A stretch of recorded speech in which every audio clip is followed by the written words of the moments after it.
Assalamualaikum dan salam sejahtera. Hari ini kita ingin sambung tajuk pengaratan iaitu faktor-faktor yang menyebabkan pengaratan.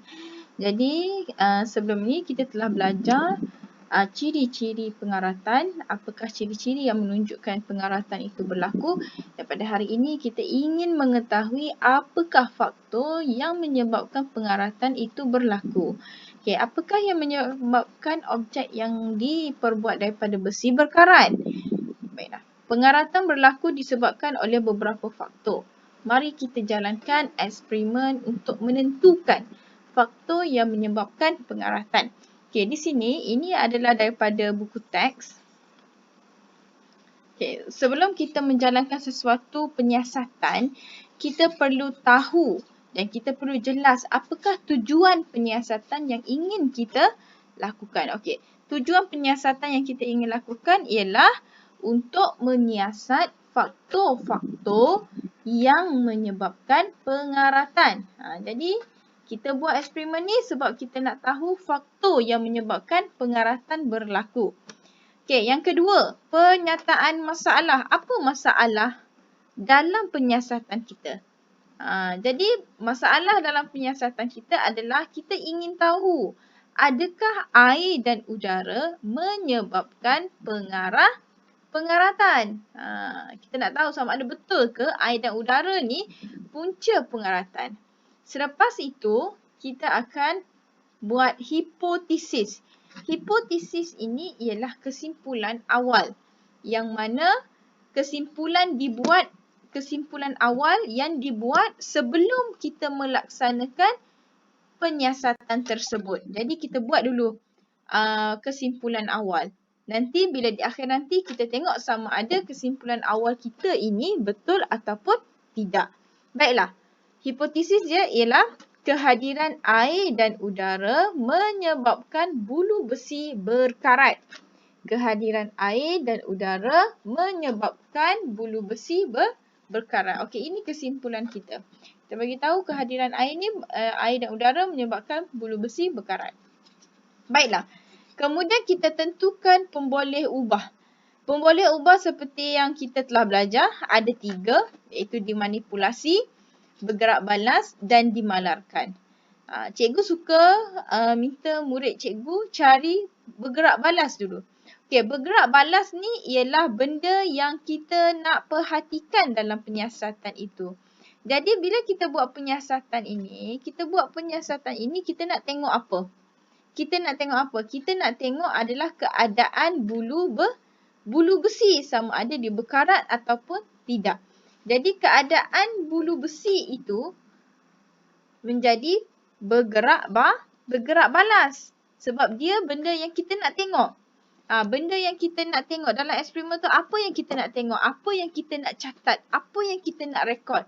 Itu ialah pemboleh ubah bergerak balas. Manakala dimanipulasi ialah sesuatu yang mempengaruhi pemboleh ubah bergerak balas. Sesuatu yang mempengaruhi pemboleh ubah bergerak balas. Jadi di sini kita telah tahu bahawa bergerak balas adalah keadaan bulu besi. Jadi apa yang mempengaruhi keadaan bulu besi? Okey, benda yang mempengaruhi keadaan bulu besi itu dinamakan sebagai pemboleh ubah dimanipulasi. Jadi yang mempengaruhi keadaan bulu besi apa? Kehadiran air dan udara. Okey, manakala dimalarkan.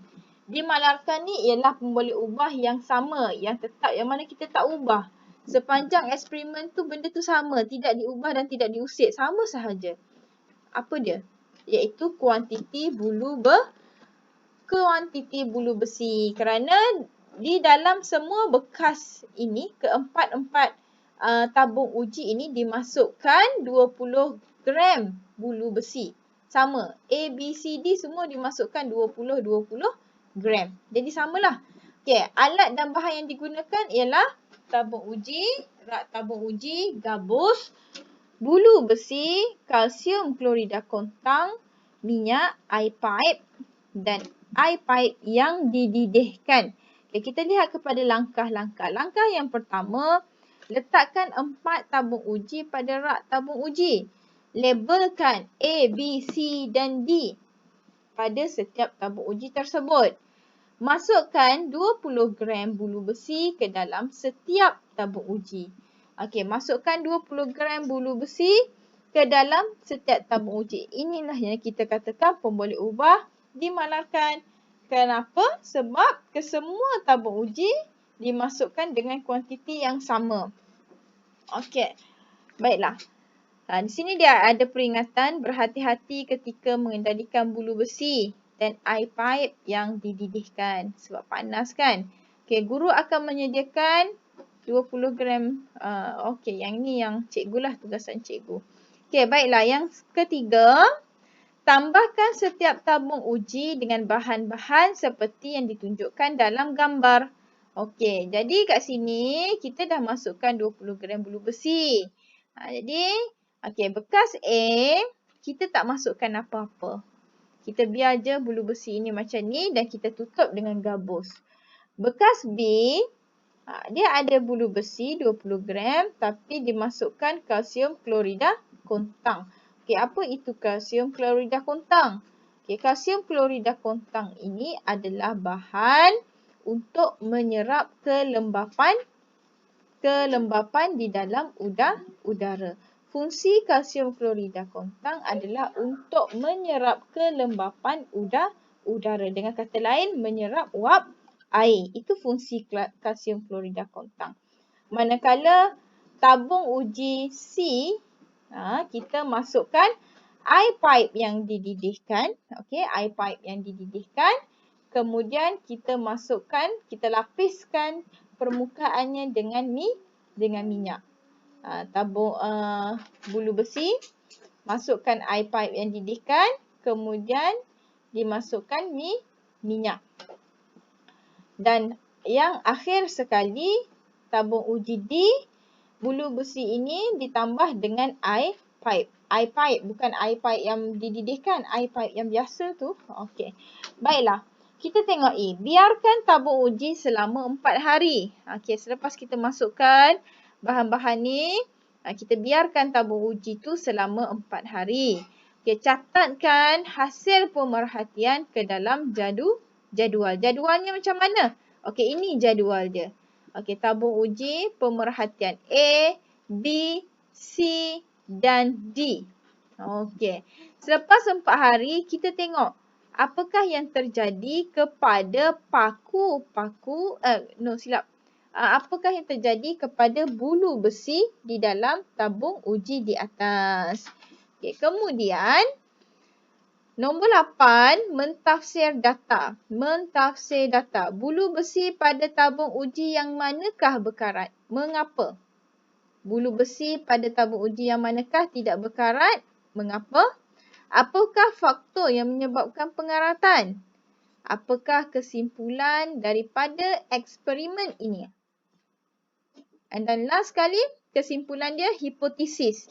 Hipotesis diterima ataupun tidak terima. Pada awal eksperimen tadi, kita ada nyatakan hipotesis kan?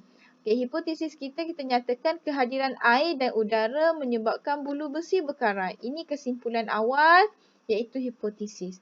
Adakah hipotesis ini diterima ataupun tidak terima?